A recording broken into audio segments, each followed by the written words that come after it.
নমস্কাৰ খুজৰ এটা নতুন খণ্ডলৈ আপোনালোকক স্বাগতম প্ৰিয় দৰ্শক আজিৰ অনুষ্ঠানত আমি আপোনালোকক লৈ যাব বিচাৰিছো এগৰাকী বহুমুখী প্ৰতিভা সম্পন্ন মাটি আৰু মানুহৰ শিল্পীৰ জীৱনৰ মাজলৈ সত্ৰনগৰী বৰপেটা নিবাসী এগৰাকী ব্যক্তি একেধাৰে কণ্ঠশিল্পী অভিনেতা কবি গীতিকাৰ উপন্যাসিক লোকসংগীতৰ ওজা আৰু অসমীয়া লোকজীৱনৰ সংগীতক এক নব্য মাত্ৰা প্ৰদানকাৰী শ্ৰদ্ধাৰ গকুল পাঠক অথচ ইমান প্ৰতিভাৰ আকৰ হৈও প্ৰচাৰ আৰু জহস্যাৰ পৰা যেন বহু যুজন নিলগত তেওঁ দাৰিদ্ৰ আৰু জীৱনৰ সংঘাতৰ সৈতে যুঁজিও শিল্প সৃষ্টি কৰি যোৱা এইজনা মহান শিল্পীক উত্তৰ পুৰুষৰ সৈতে চিনাকি কৰি দিবলৈ আমাৰ যেন আহৰি নাই আহক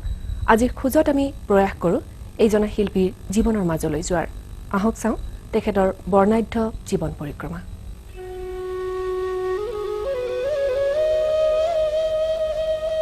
একা বেকা বেকিৰ পানীৰ দৰে কালৰ সোঁতত উটি ভাহি অহা মানুহ তেওঁ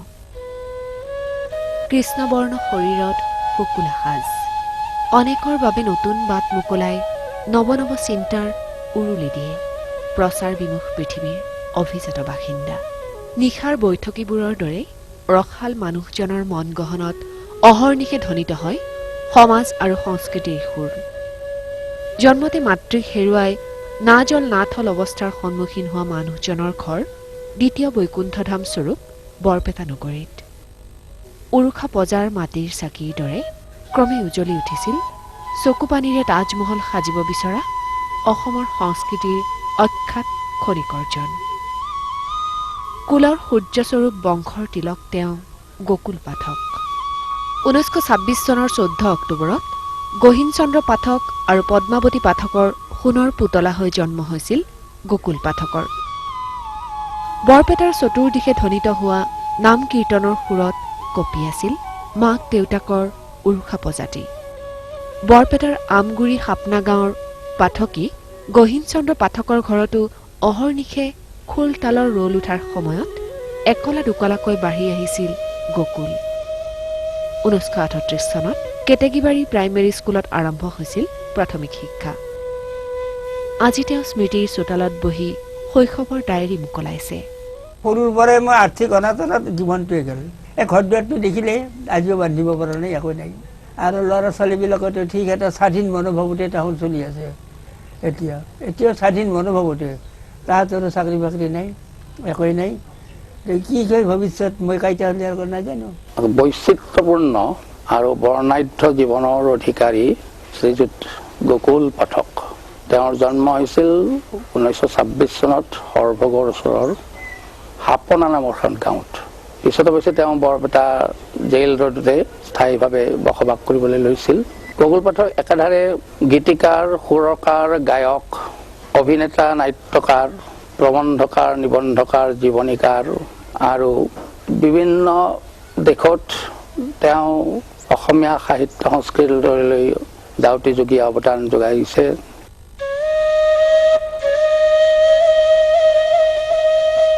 40ৰ দশকত আজিৰ সৰভোগক প্ৰান্তৰ বৰনগৰ হিচাপে জনা গৈছিল সাম্ৰাজ্যবাদী ব্ৰিটিছে এদিন তাতেই গঢ়ি তুলিছিল এটা বিমান বন্দৰ ষষ্ঠ শ্ৰেণীৰ ছাত্ৰ আছিল গকুল দেশৰ চাৰিওফালে স্বাধীনতাৰ ৰণসংকাৰ গকুলেও বজাইছিল ৰণসিঙা ব্ৰিটিছক খেদাবৰ বাবে অদম্য সাহসৰ শিখা হৈ জ্বলি উঠা গকুলে এদিন বিমান ঘাটিত জুই দিছিল তাতেই ক্ষান্ত নাথাকি সৰভোগ আৰক্ষী থানা ডাকঘৰ আৰু ডাকবঙলাটো অগ্নিসংযোগ কৰিছিল বিপ্লৱী গকুলে কৈশোৰতে সাহিত্য সংস্কৃতিৰ মায়াত বন্দী হোৱা গকুলৰ এই মৰসাহ সকলোৰে মুখে মুখে হ'ল লগতে 1946 চনত বিপ্লৱী কমিউনিষ্ট দলৰ সদস্য হোৱা ল'ৰাটোৱে 15 আগষ্টৰ স্বাধীনতাক ক'লা পতাকাৰে প্ৰত্যাহ্বান জনাইছিল 1946 চনত যেতিয়া মন্ত্ৰী ষ্টাফৰ্ড ক্ৰিপছকে আদি কৰি যেতিয়া ভাৰতৰ স্বাধীনতা কেনেকৈ হ'ব লাগে যেতিয়া মহাত্মা গান্ধী তাতে আগবঢ়ালে মহাত্মা গান্ধীজি দিনাই কৰিলে অৱশেষত যিয়ে অসমখনক গ্ৰুপিঙত যায় হেনো তেওঁসকলে আন্দোলন কৰিলোঁ আমি অসম গ্ৰুপিঙৰ পৰা বাচিল যেনিবা পৰৱৰ্তী যুগত আমি এটা অনুমান কৰিলোঁ অসম হৈ নাথাকে ই একদিন ভাগ ভাগ হ'ব আৰু তেতিয়াই বিশ্বসভাৰ নিৰ্দেশত গকুল কলা পতাকা দেখুওৱা আৰু মই কলা পতাকা দেখিলোঁ আৰু তেতিয়াৰ পৰাই অসমৰ গৰীব জনসাধাৰণৰ কাৰণে এইটো সম্পূৰ্ণ স্বাধীনতা নহয়, এইটো ধনিক শ্ৰেণীৰ কাৰণেহে, পুঁজিবাদৰ কাৰণেহে। তেতিয়া পুঁজিবাদৰ এগেইনষ্টে প্ৰলিটাৰিয়াৰৰ কাৰণে আমি লাগি পৰিলোঁ। অৰ্থাৎ প্ৰথমতে জয়প্ৰকাশ নাৰায়ণৰ পৰা আৰম্ভ কৰি তেতিয়া মই RCPৰ যিটো ৰিভলিউচনাৰী কমিউনিষ্ট পাৰ্টি আছিল, RCPৰ মই সহযোগ কৰোঁ। প্ৰেমৰ চিটিকনি ভাৱৰ বুৰবুৰণিয়ে সংসাৰৰ মায়াত বন্দী কৰিলে যুৱক গকুলক। 1950 চনত দেৱবালা পাঠকৰ সৈতে সংসাৰত জুতি বান্ধিলে গকুল পাঠকে। হাতৰ দুতৰাখনৰ বিননিত সাৰ পাই থকা হ'ল অনেকজন। মোৰ বাস ধন তই কলিয়া সুন্দৰ,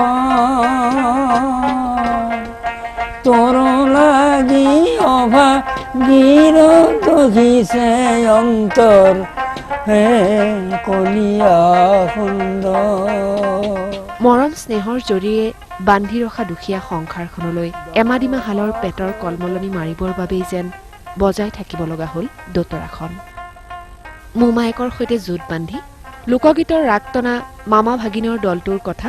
বৰপেটাবাসীৰ মুখে মুখে হ'ল। গীত লিখিবলৈ আৰম্ভ কৰোঁতেই পত্নী বিষাদৰ সুৰ হৈ মায়া এৰি গুচি যোৱাৰ ক্ষণত চিতাজুইলৈ চাই চাই চকুলোৰে সাজিলে সুৰৰ তাজমহল। মোৰ জীৱনৰ আউসীবাত চিৰকাল তুমি মোৰ থাকিবা কাষত, পাওঁ যেন তোমাকে বিদায় বা তিৰিটো মাৰাতে এটা গান লিখিছিলোঁ শ্মশানত বহি বহি। বিষ্ণুৰাভে এটা লিখিছিল, মোৰটো হ'ল দুটুকি চকুলো ধান, সেয়ে মোৰ তাজমহল। দুটুপি চকুলো ধান। গকুল পাঠকৰ প্ৰতিভা আছিল অসাধাৰণ প্ৰতিভা। তেওঁ ব্ৰজনাথ শৰ্মাকো লগ পাইছিল। আচলতে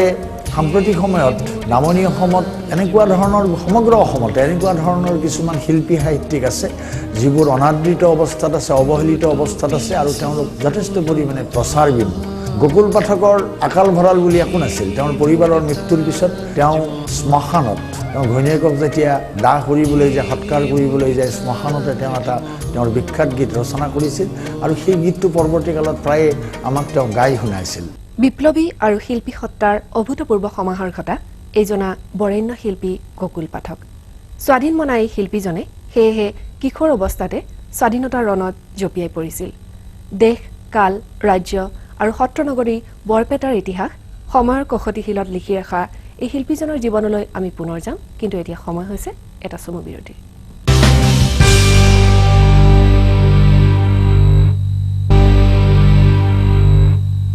বিৰতিৰ পাছত পুনৰ স্বাগতম। খোজত আজি আপোনালোকে লগ পাইছে একাধাৰে শিল্পী, সাহিত্যিক, অসমীয়া সংস্কৃতিৰ পূজাৰী শ্ৰদ্ধাৰ গকুল পাঠকদেৱক।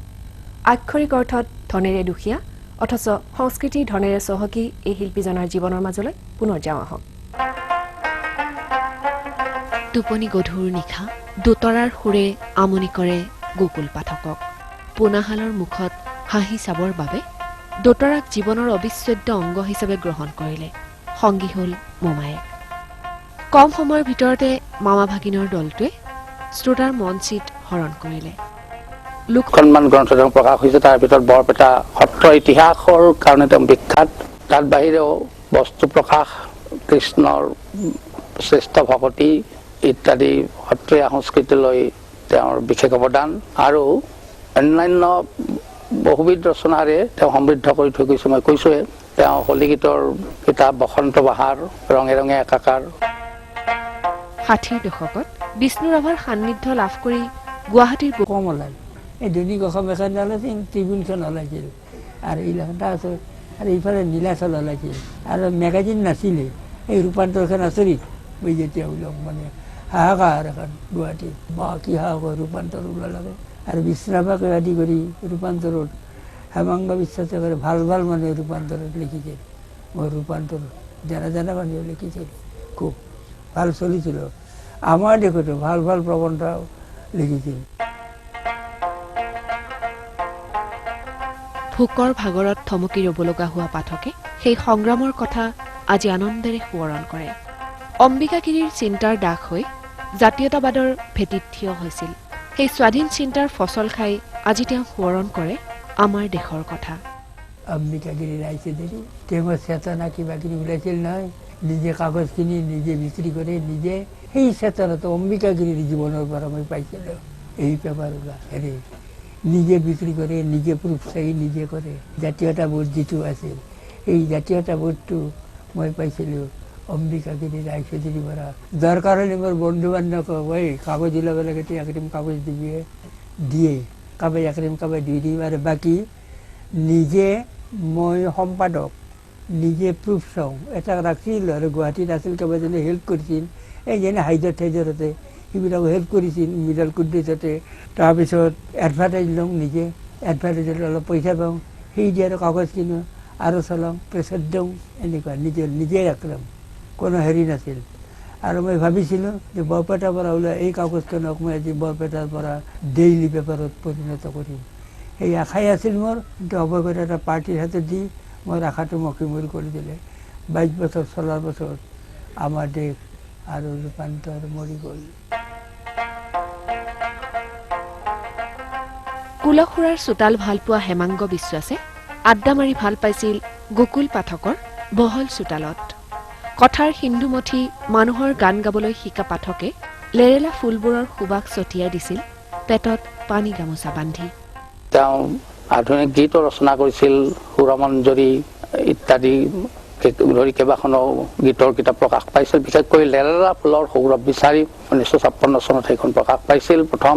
আৰু তাত তেওঁ সেই সময়ত লেৰেলি যাব ধৰা যিবোৰ গীত আছিল লোকগীত সেই সম্পদখিনি সংগ্ৰহ কৰাৰ লগতে তেওঁ নিজাভাৱে ভালেকেইটি গীত ৰচনা কৰি সেইখন প্ৰকাশ কৰিছিল হেমাংগ বিশ্বাসৰ পাতনিৰ সৈতে হাতৰ বঠা খুলকি পৰা মানুহৰ দৰে সময়ৰ সতে উটুৱাই আনি বাৰ্ধক্যৰ জাজৰি পোৱালেহি নাটক অভিনয় সংগীত আৰু সংস্কৃতিক বুকুত বান্ধি আজিও মানুহজনে বিচাৰি ফুৰে জীৱনৰ নহলবোৰ সময়ৰ পকনীয়াত জীৱনৰ চাকনৈয়াত আজি যদি আপোনালোকৰ দৰে এনে উৎসাহী থকা পালোহেঁতেন সেই যুগত তেনেহ'লে কেতিয়াবা এই বৰপেটা এই অঞ্চলৰ পৰা ৰূপান্তৰ মেগাজিন চিৰদিন চলি থাকিলেহেঁতেন 7 বছৰ চলিল আৰু আমাৰ দেশখন আজি ডেইলি পেপাৰত পৰিণত হ'লহেঁতেন সেইটো কথা সুঁৱৰিলে আজিও চকু পানী ওলায় লোকগীতৰ সম্ৰাট ৰামেশ্বৰ পাঠকৰ গুৰু তেওঁ কামৰূপী লোকগীতৰ ধাৰক আৰু বাহক গোকুল পাঠকে বৰপেটাৰ হোলী গীতক পিন্ধালে নতুন পোছাক ৰামেশ্বৰ পাঠককো মোৰ লগত একেলগে বৈঠকি গায় কিন্তু আধুনিক গীত গায় দেখিলে যে ইয়াৰ মাতটো বৰ ভাল ইয়াক লোকগীত শিকাওঁ এইবুলি সি কলেজত পঢ়ে তাৰ প্ৰথম তাক লোকগীত শিকাওঁ মই গোপাল ৰহিলৰে কালি ৰজলে কান্দি গোপ গোপী হ'ব যমুনাৰ পাৰে প্ৰথম লোকগীত শিকাওঁ সেইভাগে সি তাত গ'ল আৰু আধুনিক বাদ দিলে লোকগীতত তাক এনকাৰেজ কৰিলোঁ অডিশ্যন দিলোঁ আৰু ৰামেশ্বৰ পাঠক গপ লোকগীতত আগবাঢ়ি গ'ল আৰু লোকগীতৰ সম্ৰাট নামে উপাধিও পালে অসমত আজিও বহুতে ক'ব খোজে বা কৈছে হেমাংগ বিশ্বাসীও কৈছে তেওঁ লিখিছে পাতনি যে কামৰূপী লোকগীতৰ আচলতে আমি বাটকটীয়া আছিলোঁ আৰু আজি সেই কথাটো সকলোৱে স্বীকাৰ ইভিন ভূপেন হাজৰিকাই স্বীকাৰ কৰি গৈছে ভূপেন হাজৰিকাই লিখিছেও গোকুল পাঠক কামৰূপী লোকগীতৰ বাটকটীয়া তেওঁ ধাৰক তেওঁ বাহক বৰপেটাৰ হোলী গীত সেই হোলী গীতৰো এটা ডাইমেনশ্যন নতুন এটা